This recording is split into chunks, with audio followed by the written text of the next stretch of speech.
Praise Lord. प्रभु का हम धन्यवाद करते हैं, प्रभु की हम स्तुति प्रशंसा, प्रभु की हम बड़ाई करते हैं। आज कौन सा दिन है? रेजरेक्शन डे है आज, और हम सब जो है इसको सेलिब्रेट हम कर रहे हैं।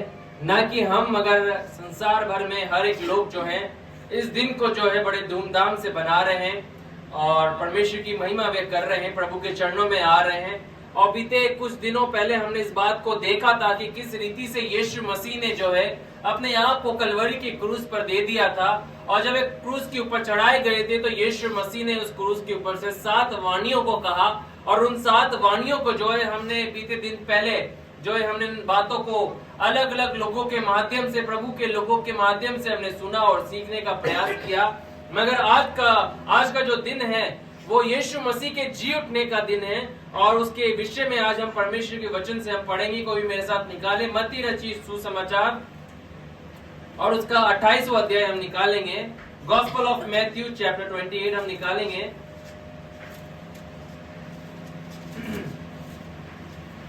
और उसके हम जो है पहले पद से पढ़ना आरंभ हम करेंगे। मत्ती उसका 28वां अध्याय है और उसके जो है हम पहले पद से पढ़ना हम आरंभ करेंगे। कोई पढ़े। सबके दिन के बाद सप्ताह के पहले दिन को फटते ही मरियम मगदलीनी और दूसरी मरियम कब्र को देखने आई, और देखो एक बड़ा भूकंप हुआ, क्योंकि प्रभु का एक दूत स्वर्ग से उतरा और पास आकर उसने पत्थर को लुढ़का दिया और उस पर गया। उसका रूप बिजली का सा और उसके वस्त्र काले के समान उज्ज्वल था। उसके भेष से पहरवे काँप उठे और मृतक समान हो गए।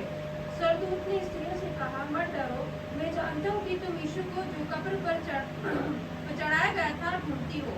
वे यहाँ नहीं है, परंतु अपने वचन के अनुसार जी उठा है। आओ ये स्थान देखो जहाँ प्रभु पड़ा था, और शीघ्र जाकर उसके चेलों से कहो कि मृतकों में से जी उठा है, और वे तुमसे पहले गलील को जाता है, वहाँ उसका दर्शन पाओगे। देखो, मैंने तुमसे कह दिया है।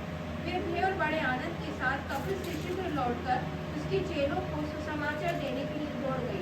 तब यीशु उन्हें मिला और कहा, सलाम। उन्होंने पास आकर उसके पांव पकड़ उसको दंडवत किया। तब यीशु ने उससे कहा, मत डरो, मेरे भाइयों से जाकर कहो कि गलील को चले जाए, वहाँ मुझे देखेंगे। आमीन। हम यहाँ पर परमेश्वर के वचन में इस बात को देख सकते हैं कि यीशु मसीह जो है अब जो है वो जी उठे हैं, और यीशु मसीह की जो कब्र जो है वो खाली है। आज एक ही कब्र है जो संसार में पाई जाती है जो खाली है, बाकी सारी कब्रें जो हैं वे भरी हुई है। हम इसके बारे में सुनते आए हैं, परमेश्वर के वचन में निरंतर पढ़ते हुए आए हैं। आज हम परमेश्वर के वचन से और भी बातों को हम देखेंगे। मत्ती का 28 का चौथा पद में पढ़ रहा हूँ। यहाँ पे इस प्रकार से लिखा हुआ है, उसके भय से पहरुए कांप उठे और मृतक समान हो गए। स्वर्गदूत ने स्त्रियों से कहा, मत डरो, मैं जानता हूँ कि तुम यीशु को जो क्रूस पर चढ़ाया गया था ढूंढती हो। वे यहाँ नहीं है, परंतु अपने वचन के अनुसार जी उठा है। आओ ये स्थान देखो जहाँ प्रभु पड़ा था, और शीघ्र जाकर उसके चेलों से कहो कि वे मृतकों में से जी उठा है। हम इस बात को देख रहे हैं इसी वचन के अंदर, इस अध्याय में इन 2 वचनों के अंदर 2 बार स्वर्गदूत ने इस टर्म को जो है यूज किया कि यीशु जो है वो जी उठा है। जाकर चेलों को कहो कि वो क्या है, जी उठा है। और ये जी उठने का संदेश जो है, यीशु मसीह का जी उठने की जो बातें जो हैं, इसको दबाने की जो प्रयास जो है उस समय यीशु मसीह के समय बहुत सारे लोगों ने किया।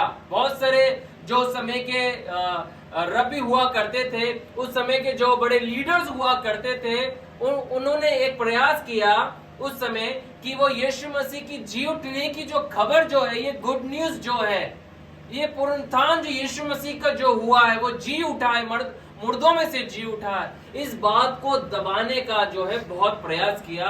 बहुत सारे पैसे उन्होंने खर्च करे होंगे, इन बातों को दबाने का प्रयास किया होगा। और इतिहास इस बात का गवाह, ना केवल यीशु मसीह के समय में ये बातें हुई, मगर इतिहास के अंदर हर एक समय में, हर एक कालों के अंदर हम इस बात को देख सकते हैं, सदियों में देख सकते हैं कि लोगों ने निरंतर प्रयास किया है कि यीशु मसीह के संदेश को जो है वो रोकें, कैसे ना कैसे उनको रोकने का प्रयास करें। हम नए नियम में देख सकते हैं प्रेरितों काम के अंदर कि पतरस को भी बुलाया जाता है, यूहन्ना को भी बुलाया जाता है, उनको भी धमकाया जाता है कि तुम यीशु के नाम से प्रचार मत करो, है ना। क्यों वो परेशान हो गए? क्योंकि वचन में दिया गया था कि यीशु मसीह जो है दुख उठाएगा, और यीशु मसीह जब दुख उठाएगा, मैंने लास्ट टाइम एक बात को कहा था कि हमारा परमेश्वर जो है पैटर्न्स को इस्तेमाल करता है, पैटर्न्स को जो है इस्तेमाल करता है। जो पहले हुआ, परमेश्वर उन बातों को जो है दोहराता है। परमेश्वर एक अपने कार्यों को संपूर्ण रीति से पूरा करने के लिए, और जैसे यीशु मसीह ने एग्जाम्पल दिया अपने जी उठने, अपने गाड़े जाने और जी उठने के विषय में, अपनी तुलना जो है योना नबी से करी थी कि जैसे योना नबी जो है मछ के पेट में रहा, 3 दिन और 3 रात उसके पेट में रहा, और जो है उसके बाद वो बाहर आ गया। अवश्य है कि मनुष्य का पुत्र भी जो है इसी रीति से जो है सताया जाएगा, उसे दुख उठाना पड़ेगा, उसे कलवरी की क्रूस पे चढ़ाया जाएगा। मगर कहानी यहाँ पर समाप्त नहीं होती है कि उसे क्रूस पर चढ़ाया जाएगा, वे मारा जाएगा।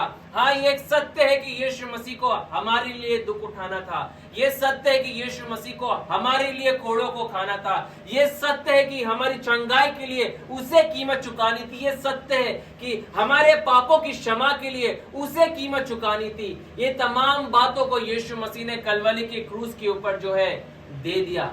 मगर अब समय था उसके जी उठने का, और वो समय आता है, एक बड़ा भूडोल होता है, एक बड़ा भूकंप आता है, और जो पत्थर जो है यीशु मसीह के कब्र के आगे रखा हुआ था, आपको पता है मरियम मगदलिनी और अन्य मरियम और स्त्री जो है यीशु मसीह की कब्र की ओर जाते हैं। हम उनसे लूका की इंजील उसके 24वें अध्याय में देख सकते हैं। जब वो रास्ते में होती हैं तो वे बातें करती हैं कि हमारे लिए जो है इस पत्थर को कौन लुढ़काएगा, क्योंकि वो जानती थी एक बड़ा विशालकाय पत्थर है जो यीशु मसीह की कब्र के आगे जो है रख दिया गया है, कौन इसे हमारे लिए लुढ़काएगा। मगर वो जाती है और देखती है कि कब्र से जो है पत्थर जो है लुढ़का हुआ है। आज मैं आपको बताना चाहता हूं कि हमारे लिए भी एक सवाल आता है, कौन हमारे लिए ये कार्य को करके दिखाएगा। पुनरुत्थान का संदेश ये है, ये एक अनंत काल का संदेश, ये इटर्नल मैसेज ये है, और शैतान इस इटर्नल मैसेज को है दबाने का प्रयास सदियों से करता आया है, रोकने का प्रयास करता आया है। और शैतान हमेशा से निराशा को उत्पन्न करते आया है, लोगों के जीवनों में निराशा को डालते आया है। वो स्त्रियां भी जा रही थी तो उनके मनों के अंदर एक सवाल आ रहा था, कौन हमारे लिए उस पत्थर को लुढ़काएगा। बड़ा सारा पत्थर है। आज आपके जीवनों में कोई ऐसा पत्थर के समान कोई ऐसी बात है जो आपसे लुढ़कने वाली नहीं है?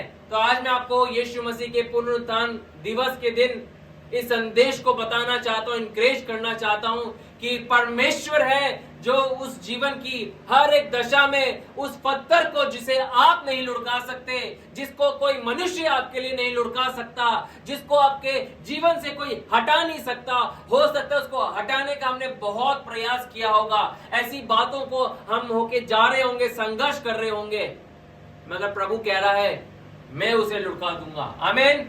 परमेश्वर आपके जीवन के उन रास्तों में से, उस रास्ते पे से, उस चट्टान के समान उस पत्थर को जो है परमेश्वर जो है लुढ़काने की सामर्थ रखता है, हटाने की सामर्थ रखता है, और आपके जीवन से हर एक निराशा दूर हो जाएगी, आपके जीवन से हर एक प्रकार की बीमारियां दूर हो जाएगी, आपके जीवन से हर एक प्रकार का दुख जो है जो शैतान की ओर से उत्पन्न होता है, परमेश्वर से दूर करने की सामर्थ परमेश्वर रखता है, क्योंकि परमेश्वर महान परमेश्वर है। परमेश्वर ने उस पत्थर को जो है लुढ़का दिया। सरदूत आते हैं और तुरंत एक भूडोल होता है और वे स्त्रियां जो हैं उस पत्थर को जो है लुढ़का हुआ देखती हैं। मगर जो आज का संदेश है वो ये है कि यीशु जो है जी उठा है, यीशु जी उठा है, यीशु मुर्दों में से जी उठा है।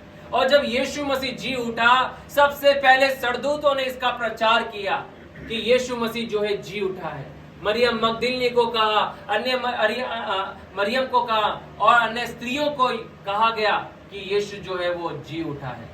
और यीशु मसीह की जी उठने की जो गूंज जो है वो धीरे धीरे करके जो है उस कब्र से बाहर आई और उस कब्र के आसपास से जो है अलग अलग स्थानों में गूंजने लग गई। और एक समय आया पूरा इजराइल में, पूरा यरूशलेम के अंदर ये गूंज उठी ये बातें कि यीशु मसीह की जो बॉडी जो है वो कब्र के अंदर अब नहीं है। एक जो है लोगों के अंदर उत्तेजना आ गई, उनके अंदर एक विचारधारा आ गई कि उसकी कब्र में से उसकी जो लोथ जो है, उसकी बॉडी जो वो कहाँ चली गई। किसी को समझ नहीं आ रहा था, किसी को जान नहीं पड़ रहा था। लोगों ने उसकी कब्र के ऊपर जो है पत्थर को जब रखा था वहां पे मोहरें भी लगा दी थी, है ना। उस समय मोहर से लगा के उसे बंद कर दिया था कि कोई इसे खोलने ना पाए। सरकारी मोहर उसके ऊपर लगी हुई है। मगर ये संदेश जो है इतना सामर्थी संदेश है कि कोई पत्थर उसे रोक नहीं पाया, कोई मृत्यु उसे रोक नहीं पाई, कोई बीमारी उसे रोक नहीं सकती है, कोई अंधकार की शक्ति, कोई हाकिम दुष्ट आत्मा उस संदेश को रोक नहीं सकती है कि यीशु मसीह जो है मुर्दों में से जी उठा है।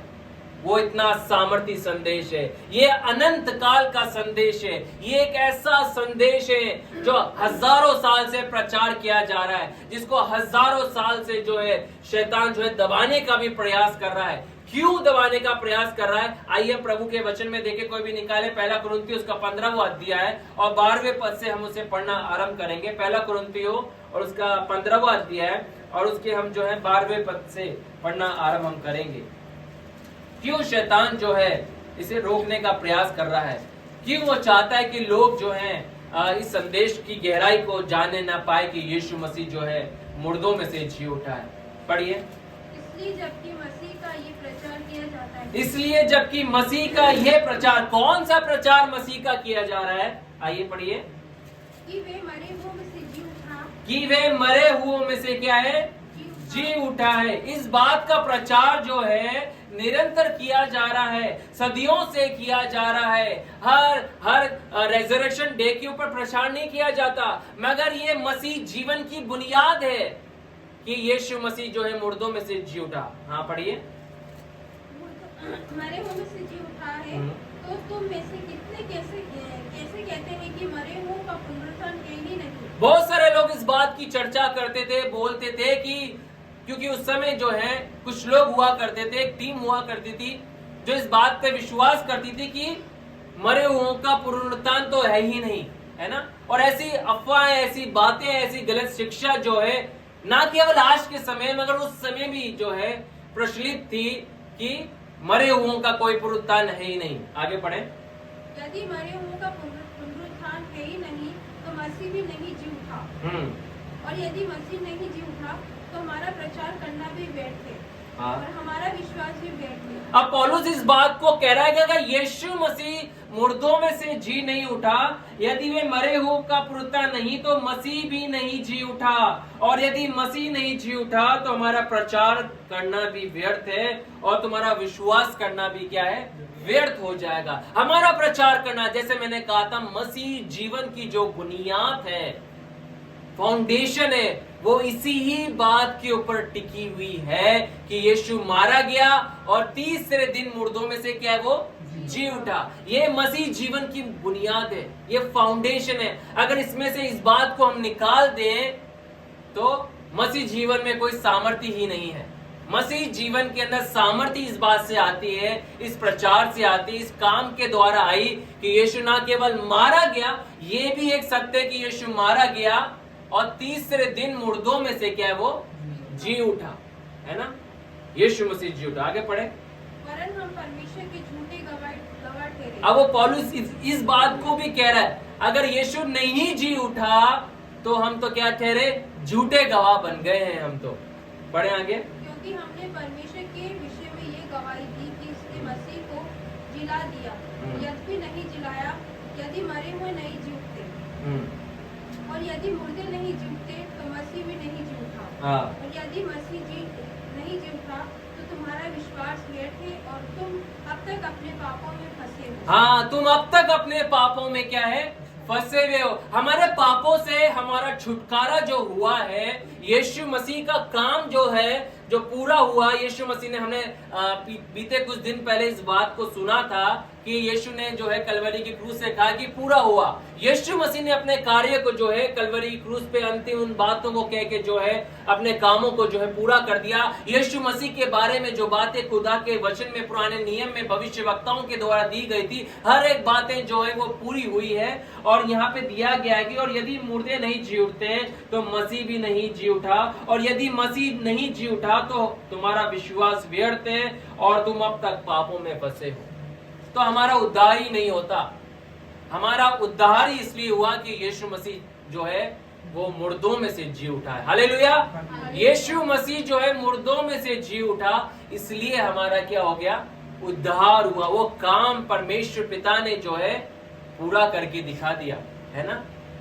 ये अनहोना था कि मौत उसे थाम के रखती, ये अनहोना था। क्यों था? क्योंकि यीशु मसीह जो परमेश्वर का पुत्र है, जब वो संसार में आया वो पूरी पवित्रता के साथ आया।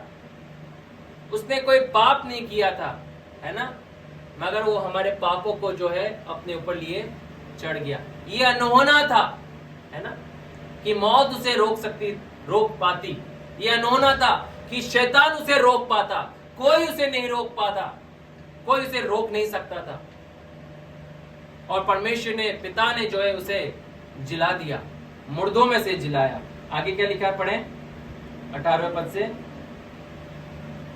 वरन जो मसीह में सो गए हैं वे भी नष्ट हुए। हाँ, अब जो मसीह में मरे हुए वे भी क्या हो गए, नष्ट हो गए। ये आशा ही खत्म हो जाती मसीह जीवन की अगर यीशु मसीह जी नहीं उठता। हमारे पास कोई होप ही नहीं रहती है अगर यीशु मसीह क्या है, जी नहीं उठता। हमारे पास आशा है, अनंत काल की आशा। इसलिए मैंने कहा ये संदेश जो है वो क्या है, अनंत काल का संदेश है, इटर्नल मैसेज है ये, कि यीशु जो है मुर्दों में से जी उठा। और ये अनंत काल के संदेश को जो है सदियों से शैतान ने, अंधकार की शक्तियों ने रोकने का प्रयास किया, क्योंकि वो जानते हैं ये वो संदेश है, ये वो बातें हैं जो मसीह लोगों के अंदर जो है विश्वास को जागर करती है, उनको एक आशा देती है। क्या आशा देती है, आगे पढ़ें। यदि हम केवल इसी जीवन में मसीह में आशा रखते हैं तो हम सब मनुष्यों से अधिक अभागे हैं। हाँ, मसीह अगर जी नहीं उठता तो हमारे पास इसी ही जीवन की आशा रहती, मगर ये मसीह जी उठा है इसलिए हमारे पास आने वाले जीवन की क्या है, आशा है। क्या आशा है आज हमारे पास? पौलुस जो है बार बार इस बात को कहता है। हम खुदा के वचन में इस बात को देखते हैं कि परमेश्वर के वचन में इस बात को पाते हैं कि परमेश्वर का वचन जो है कलीसिया को जो है इस बात को बताता है कि तुम एक दूसरे को जो है इन वचनों से, इन बातों से जो है इनकरेज किया करो। किन बातों से? कि यीशु मसीह जो है अपनी कलीसिया को, अपनी दुल्हन को क्या है, लेने को आने वाला है। इन बातों से तुम एक दूसरे को क्या किया करो, इनकरेज किया करो, उत्साहित किया करो। क्यों? क्योंकि हमारी आशा केवल इसी जीवन में नहीं है। अगर हमारी आशा इसी जीवन की होती तो हमारा दुख उठाना व्यर्थ हो जाता, लोगों का यीशु मसीह के पीछे चलना व्यर्थ हो जाता। उस क्रूस को जिसे यीशु मसीह ने कहा कि तुम्हें अपना क्रूस उठाना है, हमें अपना क्रूस उठाना हमारा क्या होता था, व्यर्थ हो जाता, है ना। आज इन हजारों साल में जो है बहुत सारे परमेश्वर के ऐसे लोग हुए जिन्होंने परमेश्वर के पीछे चलने के लिए, यीशु मसीह के पीछे चलने के लिए कीमतें चुकाई हैं।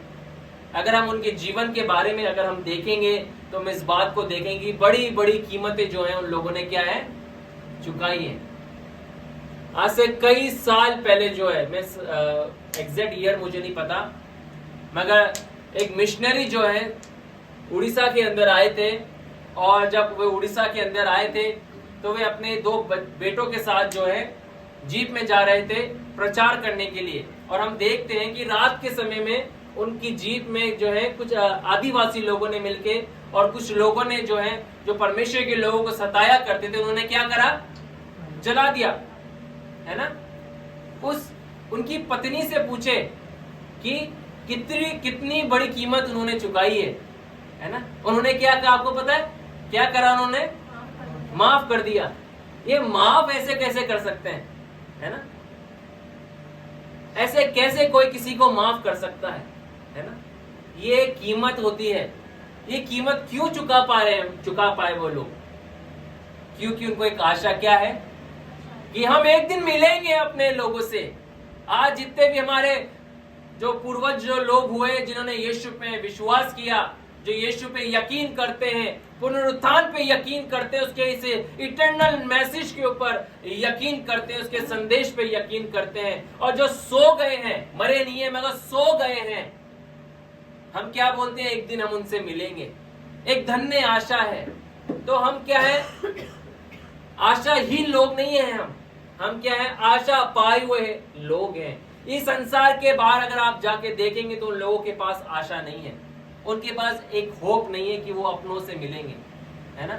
मगर हमारे पास है, क्योंकि हमारा जो जीवन देखने का नजरिया जो है, जीने का जो तरीका जो है, खुदा के वचन के आधार पे क्या है कि यीशु जो है मुर्दों में से जी उठा है। अगर वो मुर्दों में से जी नहीं उठता तो हमारे पास कभी भी आशा नहीं होती। आज जो है कलीसिया के पास एक धन्य आशा है कि उनका स्वामी जो है, उनका उद्धारकर्ता जो है, उनका राजाओं का राजा, उनका प्रभुओं का प्रभु जो है आने वाला है। और ये संदेश जो है आने वाला जो है वो इसी बात पे आधारित है कि यीशु मसीह जो है मुर्दों में से जी उठा है। वो जी नहीं उठता तो हम कभी भी इस संदेश पे यकीन नहीं कर पाते, हम कभी भी आने वाले जीवन के ऊपर यकीन नहीं कर पाते, हमारे पास कभी भी आशा नहीं होती कि हम अपने प्रियों से हम मिलेंगे, है ना? मुझे बड़ा आनंद इस बात से हुआ जानकर, जब मैं धीरे धीरे जब बड़ा हुआ और जब मैं बड़े होते हुए मैंने 17 साल की उम्र में यीशु मसीह को अपने जीवन का उद्धारकर्ता ग्रहण किया। और बहुत समय बाद जाके मम्मी ने मुझे इस बात को मुझे बताया कि हमारे जो पिताजी हुए वो अपने मृत्यु से कुछ समय पहले ही उन्होंने यीशु मसीह को ग्रहण किया। हालांकि वो एक क्रिश्चियन बैकग्राउंड से थे, मसीह परिवार में उनका जन्म हुआ। उनके स्वयं के जो पिता हम यानी कि मेरे दादाजी जो हैं वो प्रभु के एक सेवक रहे। उन्हें प्रभु की सेवा उन्होंने करी अपने जीवन काल के अंदर, कार्य करते थे और सेवा भी वो करते थे। मगर मेरे पिताजी का जब जन्म हुआ वो बहुत ही ऐसी हालातों के अंदर हुआ कि उन्होंने परमेश्वर को उन्होंने नहीं जाना। वो नामधारी मसीह थे, जीवन के लंबे समय तक वो नामधारी मसीह रहे, परमेश्वर से दूर रहे, परमेश्वर के पीछे इस रीति से नहीं चले, ट्रेडिशन के लिए वो फॉलो करते थे। आज आपने देखा होगा कि बड़ी भीड़ जो है कलीसियाओं के अंदर आ गई। आने वाले संडे को आप जाइएगा, वो भीड़ जो है 90% शायद नहीं दिखेगी आपको, मगर आज जो स्पेशल भीड़ आई। क्यों आई? क्योंकि नामधारी मसीह लोग जो है वो क्या है, त्योहारों के अंदर ट्रेडिशनों को फॉलो करने के लिए चले जाते हैं, मगर और दिन नहीं जाते हैं, और दिन प्रभु के पास नहीं आते, संगति नहीं करते। मेरे पिताजी भी उन लोगों में से एक थे कि वो केवल गुड फ्राइडे, ईस्टर को के लिए चल जाते थे, 40 दिन का उपवास भी रखते थे, और जब रखते थे तो बहुत अच्छी रीति से रखते थे, है ना? और एक समय आया कि जब वो बीमार पड़े, उनकी हालत बहुत गंभीर से और गंभीर होती गई, और उनको इस बात को पता लगा कि है ना उनकी कंडीशन ठीक नहीं है। किसी एक प्रभु के जन ने उनके पास आके संगति करी, और उनको बार बार वो आके पहले भी आते थे और चेताते थे उनको।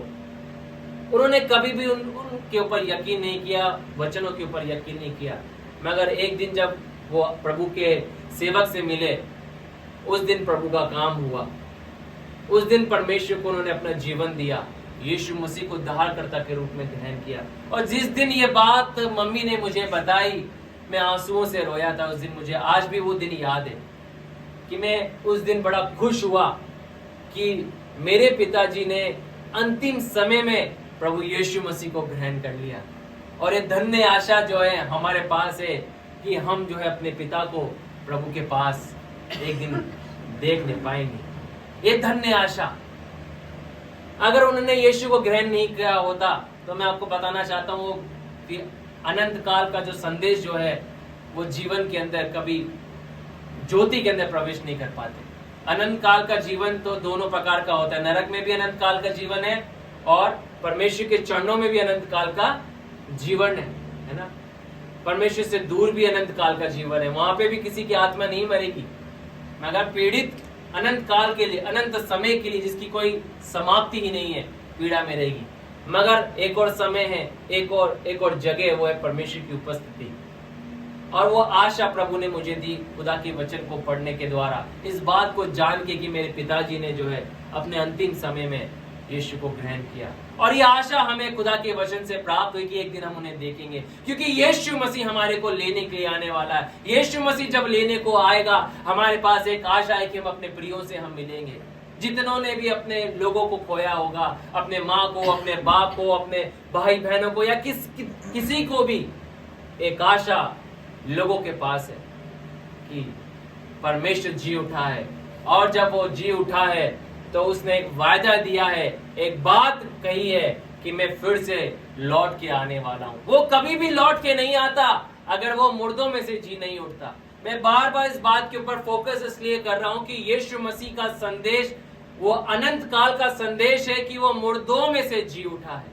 हमारे पास आशा है। आज आप किसी और नाम से प्रार्थना करके देख लीजिए, किसी के अंदर दुष्ट आत्मा है, आप पतरस के नाम से प्रार्थना कर लीजिए, आप पौलुस के नाम से प्रार्थना कर लीजिए, आप जो है किसी और फलाना व्यक्ति के नाम से प्रार्थना कर लीजिए, आप जो है किसी अद्भुत जो प्रभु के सेवक जो हुए उनके नाम से प्रार्थना करके देख लीजिए, किसी के जीवन से दुष्टात्मा जो है नहीं निकलेगी। मगर यीशु के नाम से जब आप प्रार्थना करेंगे, जब आप यीशु के नाम से बीमारियों को कमांड करेंगे, जब आप यीशु के नाम से उन पहाड़ों को कहेंगे, जब आप यीशु के नाम से चुनौतियों को बोलेंगे, तो परिवर्तन आएगा। क्यों आएगा परिवर्तन? हम विश्वास की बातें बोलते हैं कि विश्वास की बातों को हमें बोलना है, जीएस हमें बोलना है, मगर उसका आधार जो है यीशु मसीह का जी उठना ही है। क्यों है? अगर यीशु मसीह जी नहीं उठता ना, तो कभी भी यीशु के नाम में सामर्थ्य नहीं होती है। अगर यीशु मसीह जी नहीं उठता ना, तो कभी भी यीशु के नाम से बीमारियां ठीक नहीं होती। अगर यीशु मसीह जी नहीं उठता ना, तो हम कभी भी यीशु के नाम से अपने जीवन की हर एक हालत, हर एक परिस्थितियों में नहीं पुकार पाते, उनको चैलेंज नहीं कर पाते, हम शैतान को भी रिब्यूक नहीं कर पाते। अगर यीशु मसीह क्या है? जी नहीं उठता, जी नहीं उठता। मगर हम प्रभु का धन्यवाद देते हैं कि प्रभु ने हमें अपना गवाह होने के लिए बुलाया है। बोले, मैं प्रभु का एक गवाह हूं। अपने दिल पे हाथ रखे और कहे, मैं एक प्रभु का गवाह हूं। You are the witness of a living God. आप परमेश्वर के जो है विटनेस हैं, गवाह हैं। आप किस बात के गवाह हैं? कि यीशु मसीह क्या है? जी उठा है। जब आप अन्य जातियों के पास जाते हैं, उन लोगों के पास जाके उनके लिए प्रार्थना करते हैं, उनको बोलते हैं कि हम यीशु के नाम से हम प्रार्थना करेंगे। और जब आप यीशु के नाम से प्रार्थना करते हैं, आप कहते हैं, I will pray for you in the name of Jesus, and whenever you pray in the name of Jesus, things will change. बातें पलटती हैं, बातों में परिवर्तन दिखता है ना? और जब उसके जीवन में काम होता है, तो आप क्या बोलते हैं कि हमारा यीशु मसीह जी उठा, इसलिए तुम्हारे जीवन में काम जो है हुआ है ना? आज इसलिए जो है यीशु के नाम से चिन्ह चमत्कार हो रहे हैं, है ना? क्यों हो रहे हैं यीशु के नाम से चमत्कार?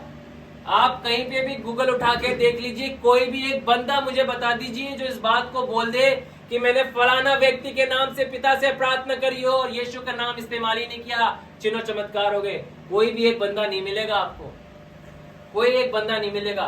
क्यों नहीं मिलेगा? क्योंकि उनके नाम में सामर्थ्य नहीं है। पतरस प्रभु का एक महान सेवक है, मगर उसकी भी कबर है। पौलुस जो है प्रभु का एक महान सेवक हुआ, उस जैसा सेवक तो मैं सोचता हूं आज के समय में कोई हुआ ही नहीं, ना शायद कभी कोई हो सकता है कि इस रीति से, इस दीवानेपन से उसने खुदा की सेवा करी। उसके नाम से भी प्रार्थना करके देख लीजिए, दुष्ट आत्मा नहीं निकलेगी। दुष्ट आत्मा ने क्या कहा? मैं पौलुस को तो जानती हूँ, पतरस को भी जानती हूँ, है ना, मगर तू कौन है? प्रेरितों का में हम देखते हैं कुछ लोग खड़े हो गए, है ना, और खड़े होके क्या है, बोलने लगे, कमांड करने लगे अंधकार की शक्ति को, दुष्ट आत्मा को। उन्होंने क्या कहा? हम तो जानते हैं इनको तो, मगर तू कौन है? कहने का मतलब ये है कि यीशु जो है हमें वास करता है, वो जीवित है, इसलिए हमें वास करता है। वो हमारे साथ है, हमारे साथ रहता है। मैंने कई बार इस टेस्टिमनी को आपके सामने बांटा कि जब हम बक्सर में मैं प्रभु के एक सेवक के साथ गया था, और जब वहां पे हम दुष्टात्मा से ग्रसित लोगों के लिए हम प्रार्थना कर रहे थे, कम से कम 90 से ज्यादा लोग वहां पर थे जिनके अंदर दुष्टात्मा थी। पूरी कलीसिया में 100 लोग थे, 100 में से 90 लोगों के अंदर दुष्टात्मा थी, और हम कंफ्यूज थे कि कितनों के लिए और कैसे प्रार्थना करें। लाइन से लोग नीचे गिरे हुए पड़े हुए थे, सबके अंदर दुष्ट आत्माएं प्रकट हो रही थी। इधर झूल रहा है, कोई उधर झूल रहा है, कोई नाग बन रहा है, कोई नागिन बन रही है, कोई भालू बन रहा है, कोई बंदर बन रहा है। सब तरीके के लोग वहां पे दिख रहे थे। और मैं प्रभु के सेवक जो जिनके साथ मैं गया था, मैं उनका चेहरा देख रहा था और हम पासवान का चेहरा देख रहे थे कि ये पासवान ये क्या हो गया कलीसिया में। और जब हम प्रार्थना कर रहे थे, हमने देखा उस दुष्ट आत्मा से ग्रसित जो एक बेटी थी, उसके लिए जब हम प्रार्थना कर रहे थे, उसने इस बात को कहा, अगर यीशु मसीह तुम्हारे पीछे खड़ा नहीं होता ना तो मैं तुम्हें देख लेती। हालेलुया। यीशु मसीह जीवित है, इसलिए उन्हें दिखता है, वो हमारे साथ चल रहा है, वो हमारे साथ रहता है। हमें नहीं दिखता, हमें नहीं महसूस हो रहा, इसका मतलब यही नहीं है कि यीशु हमारे साथ नहीं है। यीशु हमारे साथ है और वो इसलिए है क्योंकि वो मुर्दों में से जी उठा है। वो हमारे साथ है क्योंकि उसकी कब्र जो है आज भी 2000 साल बाद जो है वो खाली है। यीशु मसीह जी उठा है, उसके संदेश में सामर्थ्य है, उसके नाम में सामर्थ्य है, उसके नाम से प्रार्थना करने में सामर्थ्य है, उसके नाम से प्रचार करने में सामर्थ्य है। क्यों है? क्योंकि वो वास्तव में जी उठा है। वो वास्तव में क्या है?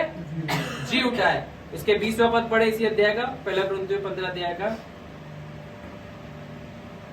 पढ़े, जल्दी से पढ़े। परंतु सचमुच मसीह मुर्दों में से जी उठा। अब बार बार पौलुस जो है कलीसिया को इस बात को बोल रहा है कि परंतु सचमुच मसीह मुर्दों में से जी उठा है। मुर्दों में से जी उठा है। क्या उठा है? मुर्दों में से जी उठा है। यीशु मसीह मुर्दों में से जी उठा है।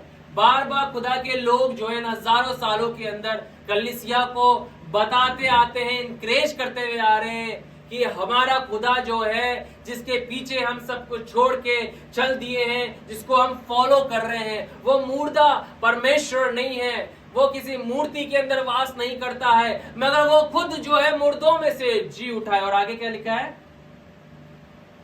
और जो सो गए हैं उनमें वे पहला फल हुआ। क्योंकि जब मनुष्य के द्वारा मृत्यु आई तो मनुष्य ही के द्वारा मरे हुओं का पुनरुत्थान भी आया।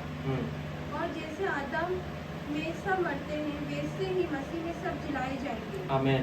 परंतु हर एक अपनी अपनी बारी से पहला फल मसीह, फिर मसीह के आने पर उसके लोग, इसके बाद अंत होगा। आमीन। यहाँ पर इस बात को जो है पौलुस कलीसिया को जो इस बात को बता रहा है 21वें पद में, क्योंकि जब मनुष्य के द्वारा मृत्यु आई तो मनुष्य ही के द्वारा मरे हुओं का पुनरुत्थान भी आया। और जैसे आदम में सब मरते हैं, वैसे ही मसीह में सब जिलाए जाएंगे। हालेलुया। जैसे आदम के द्वारा मृत्यु आई, पहले आदम के द्वारा क्या आई? मृत्यु आई, मगर यीशु मसीह के द्वारा क्या आया? अनंत जीवन की बातें आई, जीवन की बातें आई। और ये जीवन की बातों को जो है लोग रोकने का प्रयास कर रहे हैं, है ना। पतरस को धमकाया लोगों ने, इस नाम से प्रचार मत करो। पौलुस को भी बोला, है ना। खुदा के वचन में हम देखते हैं कि परमेश्वर के सेवक ने क्या बोला कि तुम्हें ये अनोना है कि तुम छुरी के सिरे पर जो है लात को मारो, है ना, अपने पैर से। अगर मारोगे तो क्या होगा? चोट लगेगी, है ना, चोट लगेगी। क्योंकि ये संदेश बहुत सामर्थी संदेश है। शैतान कांपता है इस संदेश को प्रचार जब किया जाता है, क्योंकि वो जानता है कि यीशु मसीह को मैं रोक नहीं पाया। मैंने उसे कलवरी क्रूस पे जब चढ़वा दिया, है ना, तो वो सोचा कि अब विजय मेरी है, मैं जीत गया, सब कुछ, बड़ी पार्टी चल रही होगी, है ना, बड़े धूमधाम चल रहा होगा। मगर जैसे ही वो पार्टी को एंजॉय कर रहा था, थोड़ी समय बाद एक बड़ा बुडोल आता है और कब्र जो है पे से पत्थर लुढ़क जाता है, उसकी पार्टी धराशायी हो जाती है ना, उसकी पार्टी सारी धराशायी हो जाती है। उसे मालूम पड़ जाता है कि ये तो खुदा की वो बातें हैं जो हमें समझ में नहीं आई, है ना। हम तो उस काम को कर रहे थे जो खुदा के वचन में दिया गया था। शैतान यहूदा इस्करियोती ने यीशु मसीह को पकड़वाया, वो खुदा के वचन में ही दिया गया था, है ना। इस सारी बातें जो है परमेश्वर के वचन में पहले से ही दे दी गई थी। तो हम इस बात को देख सकते हैं परमेश्वर के वचन से कि ये सामर्थी संदेश है, ये अनंत काल का संदेश है, ये इटर्नल मैसेज है कि यीशु मसीह जो है मुर्दों में से जी उठा है। और आज के दिन जब हम इस बात को सेलिब्रेट कर रहे हैं, हम इस बात को अपने जहन के अंदर, अपने दिल के अंदर उतार ले कि वो वास्तव में जी उठा है। क्योंकि जिस दिन हम इस बात को गहराई से जानेंगे कि वो वास्तव में जी उठा है, उस दिन जो है हमारे जीवन के द्वारा परमेश्वर महान काम करेगा। किस रीति से करेगा? क्योंकि हमारे अंदर एक विश्वास आएगा कि जिसको हम पीछे हम चल रहे हैं, जिसके नाम से हम प्रार्थना कर रहे हैं, वो वास्तव में हमारी प्रार्थना को सुनने के लिए पिता की दाहिनी ओर बैठा हुआ है। हालेलुया। वो पिता की कहाँ बैठा हुआ है? दाहिनी ओर बैठा हुआ है। और दाहिनी ओर बैठ के क्या कर रहा है? हमारे लिए प्रार्थना कर रहा है, विनती कर रहा है। हमारे लिए वे खड़ा हुआ है, आपके लिए वे खड़ा हुआ है। हालेलुया। सोचिए, राजाओं का राजा, प्रभुओं का प्रभु, जिसके द्वारा सृष्टि बनाई गई, जिसके लिए सृष्टि बनाई गई, वो पिता के पास आपके लिए और मेरे लिए विनती कर रहा है। कितनी बड़ी बात यह है, कितनी बड़ी बात है ये संदेश कि यीशु मसीह मुर्दों में से जी उठा है, अब पिता के पास है, अब स्वयं पिता के पास उपस्थित रह के आपके लिए वो विनती कर रहा है। हमें किसी और की जरूरत नहीं है, हमारा यीशु हमारे लिए विनती कर रहा है, हमारा यीशु हमारे लिए मुकदमे को लड़ रहा है, हमारा यीशु मसीह हमारे लिए जो है पिता के पास जो है उन बातों को लेके जा रहा है जो हम यीशु के नाम से पिता से मांग रहे हैं।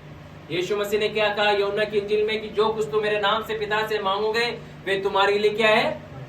हो जाएगा। क्यों हो जाएगा?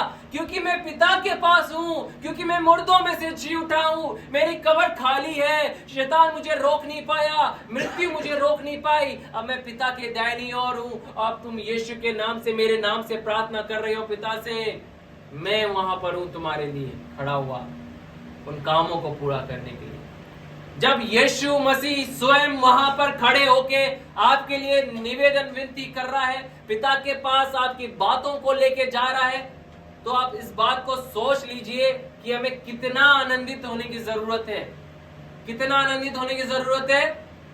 बहुत आनंदित होने की जरूरत है कि स्वयं परमेश्वर हमारे लिए जो है खड़ा हुआ है पिता के पास। यीशु मसीह स्वयं, यीशु मसीह ने क्या किया? मैं और पिता एक है ना, मैं और पिता एक है। अब यीशु मसीह पिता के पास खड़े हुए हैं, हमारे लिए विनती कर रहे हैं। कोई आपके लिए विनती करे ना करे कोई बात नहीं, कोई आपके लिए दुआ करे या ना करे कोई बात नहीं, कोई आपका साथ दे या ना से दे कोई बात नहीं, कोई आपकी मदद करे या ना करे कोई बात नहीं, क्योंकि यीशु मसीह काफी है। हालेलुया। यीशु ही काफी है। Jesus is enough for you. वो आपके लिए अकेला काफी है। और इस बात को जान लेना कि आपकी टीम में यीशु है, काफी है, खड़ा हुआ है आपके साथ, आपको किसी और की जरूरत है भी नहीं। इसलिए तो दाऊद जो है बड़े दृढ़ निश्चयता के साथ खड़े होकर इस बात को ऐलान करता था कि सेना मेरे विरुद्ध पाती बांध ले खड़ी हो जाए, मगर फिर भी मैं हानि से नहीं डरूंगा। क्यों नहीं डरूंगा? क्योंकि परमेश्वर मेरे साथ है। उस बात को जानता था दाऊद कि मेरा परमेश्वर मेरे साथ है। और हमें भी इस बात को जान लेना कि यीशु मसीह मुर्दों में से जी उठा है, वे हमारे साथ है, वे हमारे लिए खड़ा हुआ है। कोई हमारे लिए खड़ा हो या ना हो कोई बात नहीं, कोई आपकी मदद करने के लिए तैयार हो या ना हो कोई बात नहीं, क्योंकि यीशु काफी है, यीशु ही काफी है। आपके जीवन की हर एक दशा को बदल देने के लिए, जीवन की उन पहाड़ों को टाल देने के लिए, और उस पत्थर को जो चुनौती के रूप में आपके सामने खड़ा हुआ, जिसे आप लुढ़काने की सामर्थ नहीं रखते, यीशु आज कह रहा है मैं उसे लुढ़का दूंगा। आमीन। यीशु उन पत्थरों को जो चट्टान के समान जो है खड़े हुए हैं, प्रभु कह रहा है मैं उन्हें लुढ़का दूंगा, क्योंकि मैं जी उठा, मैं जी उठा हूं। और ये संदेश जो है यरूशलेम में तहलका उसने मचा दिया। तहलका, नगर नगर, गली गली में बच्चों की जुबान पे इस बात की चर्चा होने लगी कि यीशु मसीह जो है जी उठा है, जी उठा है, जी उठा है। और ये संदेश हमारे जहन में बस जाना चाहिए, हमारे रग रग में, हमारे डीएनए में, कि यीशु क्या है? जी उठा है। इसलिए हम यीशु के नाम से प्रार्थना कर रहे हैं, इसलिए हम यीशु के नाम से एकत्रित हो रहे हैं, इसलिए हम पिता के पास हियाव के साथ जा सकते हैं, उस अनुग्रह के सिंहासन के सम्मुख। क्यों? क्योंकि यीशु मसीह क्या है? जी उठा है। हमारा उद्धारकर्ता जी उठा। हमारे पास एक धन्य आशा है कि वो फिर से हमारे को लेने को आने वाला है।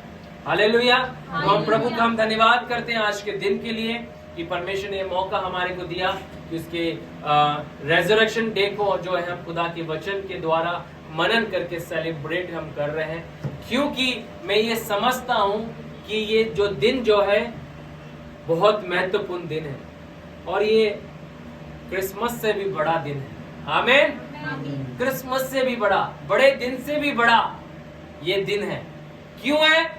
क्योंकि पिता ने यीशु मसीह को जो है मुर्दों में से जिला दिया है ना। उसकी मृत्यु जय की सामर्थ, पौलुस भी इस बात के लिए कहता है, उसकी मृत्यु जय की सामर्थ जो है उसके स्वाद को वह चखना चाहता है। उसने उस स्वाद को चखा भी, और यही हमारी प्रार्थना होनी चाहिए कि उस सामर्थ को हम भी चखें प्रभु, क्योंकि जब हम चखेंगे हमारे जीवन से प्रभु महान काम करना आरंभ करेगा। हालेलुया। आइए हम प्रार्थना में हम जाएंगे, प्रभु के सम्मुख हम जाएंगे। प्रभु हम धन्यवाद करते हैं, हम आपकी स्तुति प्रशंसा हम आपकी बड़ाई करते हैं पिता, इस अनंत काल के संदेश के लिए, इटर्नल मैसेज के लिए प्रभु, कि यीशु मसीह मुर्दों में से जी उठे।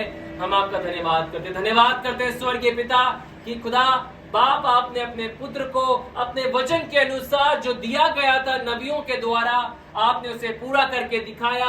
हाँ प्रभु, यह न होना था कि कोई कब्र उसे रोक पाती, यह न होना था कि कोई मौत उसे अपने गिरफ्त में रख पाती। हाँ परमेश्वर पिता, हम धन्यवाद करते हैं कि यीशु मसीह जो है मुर्दों में से जी उठा, और वो जी उठा है, इसलिए हम आनंदित हैं और इसलिए हम प्रार्थना कर रहे हैं, इसलिए हम प्रचार कर रहे हैं। और हमारा प्रचार व्यर्थ नहीं है प्रभु जी, हमारी प्रार्थना, हमारी संगति करना में व्यर्थ नहीं है प्रभु, क्योंकि यीशु मसीह तो जी उठा है और फिर से अपनी कलीसिया, अपनी दुल्हन को लेने के लिए आने वाला है।